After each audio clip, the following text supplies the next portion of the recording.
Hey everyone, today we're going to take a look at the Marvel Legends Sharon Carter 6-inch action figure from the Falcon and Winter Soldier Disney Plus TV series. Please like, comment, share, subscribe, or hit that super thanks button. I appreciate all engagement. And now we have a quick look at the box. On top, we have that Captain America logo. Down to the bottom, some product information.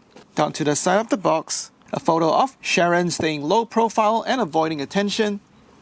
On the back of the box, we see that same photo, description of the character on the right, rest of the figures in the wave, as well as more product information at the bottom. Down to that last side, we see that same reflected photo. So now let's go ahead and get this figure open.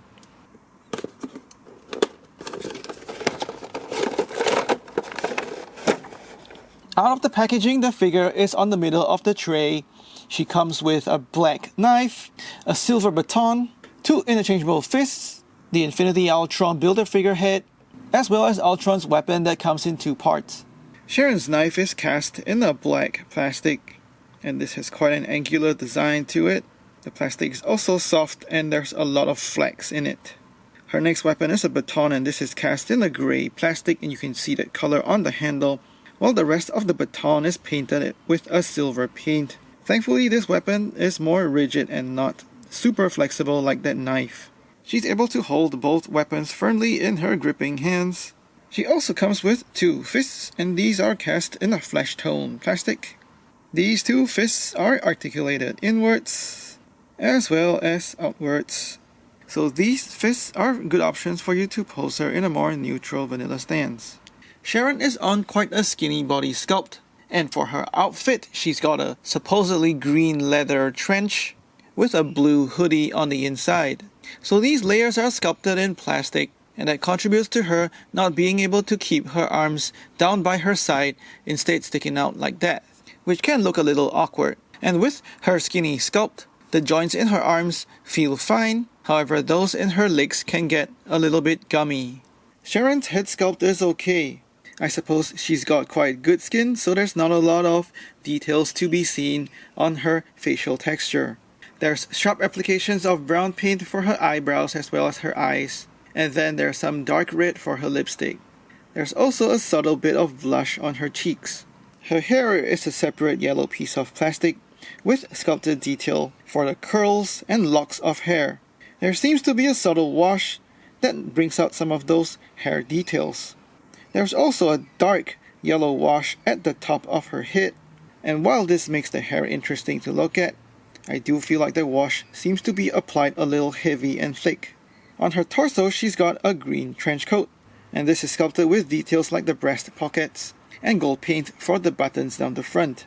The shine and color of the green plastic for her trench coat is slightly different from her sleeves, but because these 2 plastics are shiny, I suppose that makes it look like it has a leather look to it.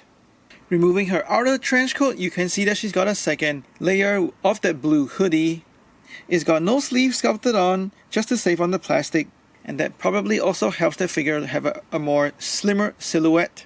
The hood over here is sculpted with folds in the fabric, and that's supposed to fall nicely over the top of the back of the leather trench. Her torso itself is cast in a black plastic, with flesh tone paint over here for her neck and her collarbone area. There's silver paint over here for her belt buckle, and there's not much else in terms of sculpting and paint detail on the rest of her torso. Moving down to her lower body, it's also the same black plastic, and it's sculpted as skinny jeans. No further paint detail as well.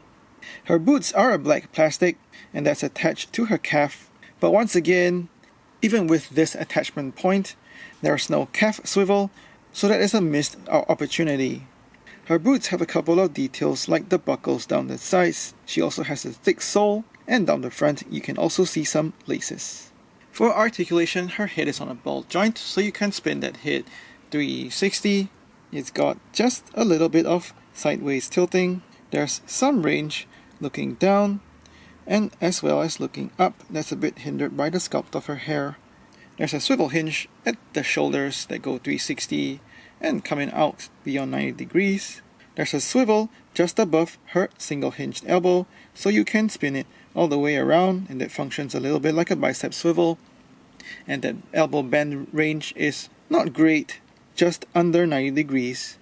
Swivel hinge at the wrist for 360 spin, and also articulating in as well as out. There's a mid-torso ball joint, and that lets you spin her 360. Her sideways tilting is there, but it's also hindered by that rigid sculpt of her trench coat. And she also gets some forward crunch and backward bend. She's got ball jointed hips, and that actually goes out quite a good bit. And also, not much range going backwards, but no problems going forward. She's got a swivel at the thigh for 360 spin. Her double hinged knees still have pins in them, but they still do give her quite a good range.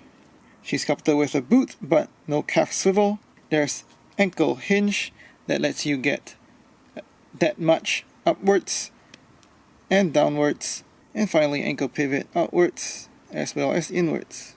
Sharon Carter is probably one of the least popular characters in this wave, so Hasbro has skimped on their budget, giving her only single hinged elbows, and the pins are still visible in her knees. Plus, the consistency of the plastic in those knees are pretty gummy, so you will probably have a bit of stability issues, particularly with the heavier plastics used for her trench coat.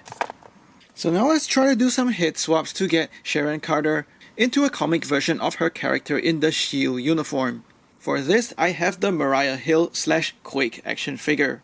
Sharon's head sits a little high on that body, but I think it is fudgeable. And also because of the sculpt of her hair to accommodate her trench coat, it might look a little weird floating from the sides. I also think that Sharon's body over here is a good option for posing female Marvel Legends characters in their own civilian clothes. Sharon Carter stands at about 6 inches, and that's just over 15 centimeters. For size comparisons, here she is with a couple of female Marvel Legends figures, most notably a figure of Sharon Carter from the comics. Here she is with the other characters from the Falcon and Winter Soldier TV series. And here she is with the 20 years Iron Man, Captain America, and a S.H.I.E.L.D. agent. And here she is with Red Skull, Madame Hydra, and Ultron. Sharon Carter is one of the weaker figures in this wave. It's clear Hasbro didn't pay as much attention to the design, and the figure is not great to handle with a stiff trench coat and gummy knees. The best part of this figure is merely a decent head sculpt, so I foresee this one ending up as custom fodder. Please like and share this video, let me know what you think in the comments below, subscribe to my channel, or even hit that super thanks button. Thanks for watching, take care and stay safe.